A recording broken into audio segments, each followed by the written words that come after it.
বামপন্থীদের যে রোড বা চট্টগ্রাম অভিমুখে সেটি সকাল ৯টার পরপরই কিন্তু আসলে এই প্রেস ক্লাবের সামনে জমায়েত হতে শুরু করে এবং 9:30 নাগাদ আসলে যে আনুষ্ঠানিক শুরু সেটি কিন্তু তারা শুরু করে ঠিক 10টার কাছাকাছি এসে তবে এই সমাবেশ শেষে প্রথম সমাবেশ শেষেই তারা কিন্তু আসলে চট্টগ্রাম বন্দর অভিমুখে লং মার্চ শুরু করবে এবং প্রতিমধ্যে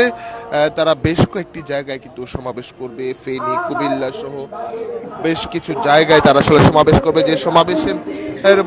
তাদের যে বন্দর প্রতিরোধ এবং করিডোর বিষয় নিয়ে তাদের যে বক্তব্য সেটি তারা করবে এবং সবশেষ চট্টগ্রাম বন্দরের সামনেই কিন্তু তারা আসলে তাদের যে সমাবেশ সেটি করবে এবং এই মুহূর্তে এখানে রয়েছে কমিউনিস্ট পার্টির সাধারণ সম্পাদক প্রিন্স ইসলাম সেলিম, ঢাকা বিশ্ববিদ্যালয়ের শিক্ষক আমি মাকাসহ বামপন্থীদের যারা রয়েছে তারা বিভিন্ন পর্যায়ের মানুষ তারা কিন্তু আসলে রয়েছে।